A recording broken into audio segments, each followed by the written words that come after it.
Om Shanti Brahma Kumari centre की तरफ से ये गीता जयंती के ऊपर स्वर्णिम भारत की ये सुंदर झांकी स्वर्ग की दिखाई गई है। ये हमारा जो आश्रम है जो थीम पार्क के सामने है, तो वहाँ से हम सब भाई बहनें ब्रह्मा कुमारी की तरफ से स्वर्ग की झांकी का स्वर्ग के बारे में बता रहे हैं, जिसके लिए कहा गया है कि ये भारत हमारा स्वर्ग था, सोने की चिड़िया था। तो वो कैसे था भारत स्वर्ग और सोने की चिड़िया?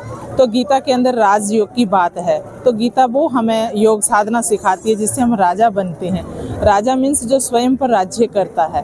तो सतयुग के जो प्रथम महाराजा महारानी श्री लक्ष्मी श्री नारायण थे, जिन्होंने पूरे विश्व पर राज किया, उस राज की आज हम गीत गाते हैं, स्थापना का गुणगान करते हैं।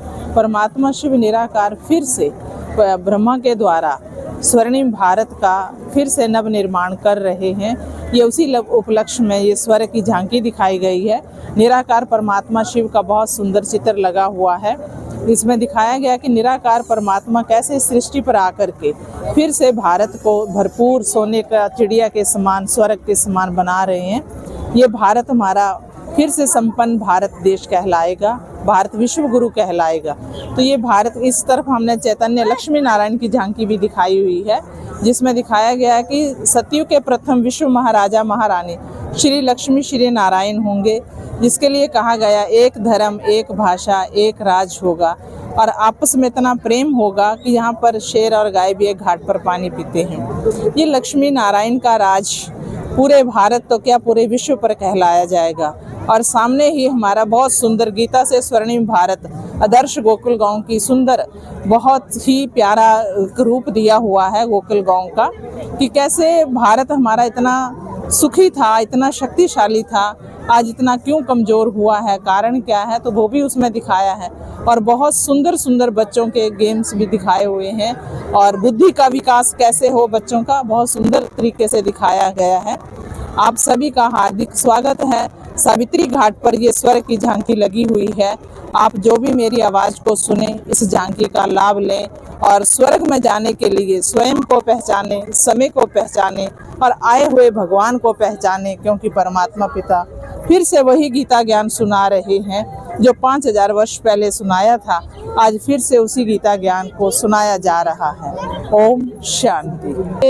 राधे कृष्ण का ही छोटा बचपन का रूप दिखाया गया है कि सतयुग में जो बच्चे हैं, जैसे राधे कृष्ण का बहुत ही सुंदर रूप दिखाते हैं और शक्तिशाली और एक हेल्दी रूप दिखाया हुआ है। तो ये स्वर्ग के बहुत सुंदर मॉडल दिखाए हुए हैं, राधे कृष्ण का ही है और भी बहुत सुंदर हैं। राज विद्या सीखते हुए भी दिखाया हुआ है।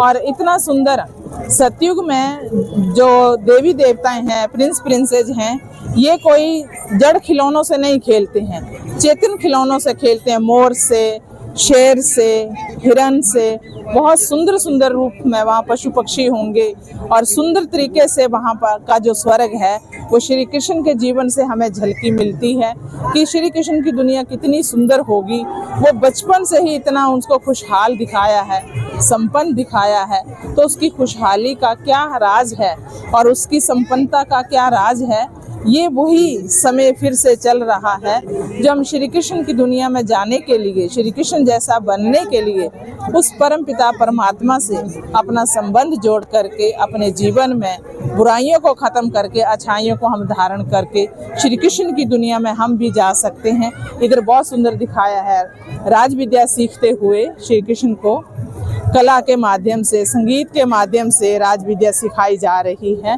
ये स्वर्ग का वो सीन दिखाया हुआ है। जैसे आज की पढ़ाई तो बोझ बन गई है। आज तो माँ बाप भी सोचते हैं कि बच्चे को स्कूल भेजना है तो उसके लिए वैन का, बस का प्रबंध देना पड़ेगा, लेकिन सतयुग में गीत संगीत के माध्यम से सतयुग की पढ़ाई पढ़ाई जाती है। तो ये फिर से पढ़ाई परमात्मा पिता पढ़ा रहे हैं।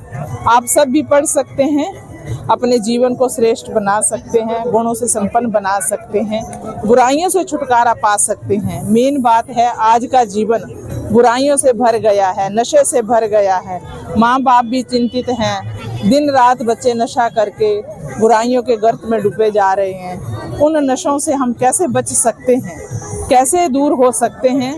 तो उसके लिए नारायणी नशा चाहिए। जैसे कहा गया नाम खुमारी नानका चढ़ी रहे दिन रात, नाम नानक नाम जहाज है चढ़े से उतरे पार। तो नाम की खुमारी, ना कि 2 घंटा 3 घंटे वाला नशा करके हम हेल्थ को खराब करें, संपत्ति को खराब करें, नहीं, हम अंदर से बुराइयों को खत्म करके उस प्रभु के नाम का नशा हम चढ़ा के रखें। ओम शांति। ये स्वर्ग का स्वर्णिम भारत दिखाया गया कि ये भारत हमारा संपन्न था, सोने की चिड़िया था, जहाँ का हर घर मंदिर था और हर घर एक संपन्न समृद्धिशील था।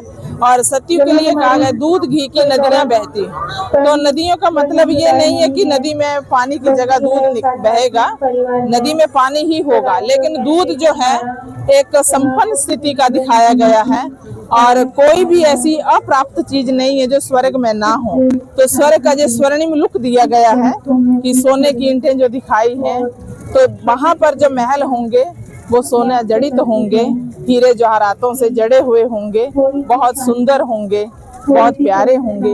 यही गीता का राजयोग फिर से परमात्मा सिखा रहे हैं, निराकार परमात्मा शिव, जिनका एक पॉइंट ऑफ लाइट के रूप में पीछे दिखाया है किरणों वाला ये चित्र, जिसमें गीता के अंदर लिखा है भगवानुवाच। तो वो भगवान का ही रूप है, निराकार शिव परमात्मा, ज्योति स्वरूप। ओम शांति।